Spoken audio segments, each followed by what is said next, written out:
Il est 4h46 du matin et nous sommes à Saint-Symphorien près de Mons. À Saint-Symphorien où se tient le premier festival international du yoga. Il est 4h46 et c'est important, c'est l'heure du lever du soleil et en ce moment même on fête le retour de la lumière, en quelque sorte la montée du soleil. C'est la salutation au soleil. Alors, au lever du soleil, on fait une sorte de prière pour une prière physique au soleil, qui est le symbole de Dieu, de la lumière.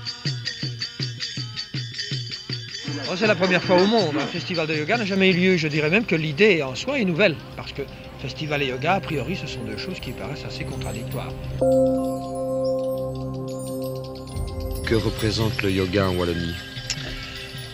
Eh bien, je crois que le yoga représente une force tout de même assez importante. Au début, dès que le yoga a démarré sur le plan fédéral en Belgique, la Wallonie était restée tout de même un peu à la traîne par rapport à la partie flamande et à la partie bruxelloise, par exemple. Et puis, sous l'influence de quelques professeurs de Liège, de Namur, le yoga a démarré très vite et maintenant, la fédération de yoga en Wallonie est certainement la force la plus importante du pays. Elle représente, elle seule, à mon avis, le double des deux autres mises ensemble. Qui fait du yoga en Wallonie ?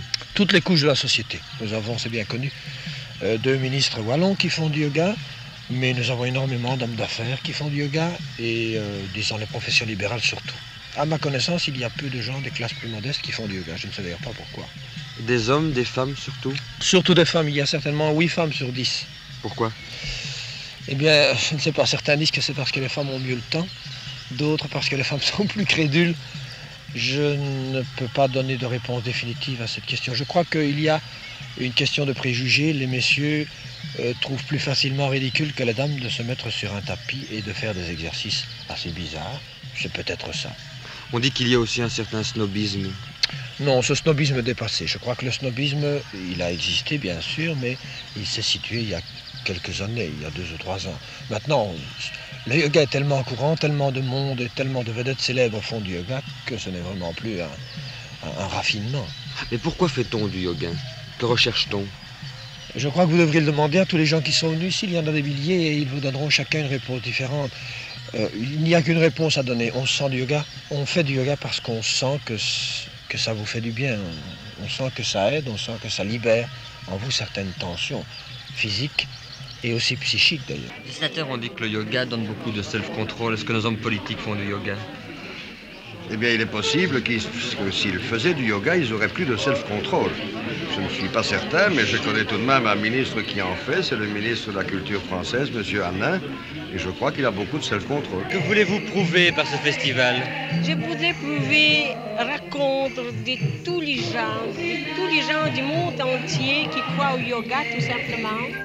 Le yoga n'est pas seulement un exercice physique, pas c'est du aussi tout, plus non. important pour vous, un exercice mental. Le mot yoga veut dire liaison, comme le mot en anglais yoke. Liaison. Liaison entre quoi? C'est la liaison entre l'âme individuelle et l'âme suprême.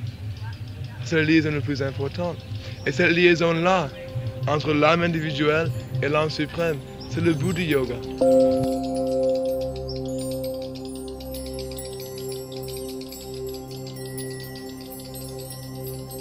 L'homme doit être alerte aussi bien dans le corps que dans le mental. If the body is ignored, man becomes a dreamer. Si le corps physique est ignoré, l'homme devient un rêveur. If the mind is ignored, man becomes a dull materialist.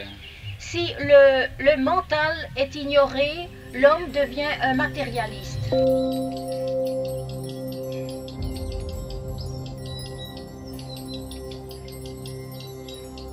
Que ressentez-vous en ce moment ? Une sensation de force et de paix qu'on voudrait garder le plus longtemps possible dans cette position.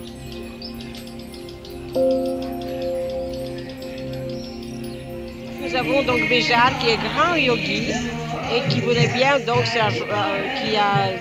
qui voulait bien venir chez nous. Moi, j'ai eu un grand contact et un grand rapport avec l'Inde. On peut bien sûr employer le mot yoga parce que le mot yoga a plusieurs significations. Oui, bien sûr. Personnellement, je ne fais pas de yoga dans le sens hatha yoga. Donc, je connais un petit peu, mais je ne suis pas du tout un yogi. mais il y a une certaine façon d'aborder des problèmes fondamentaux. Je crois que c'est une façon indienne qui me touche profondément.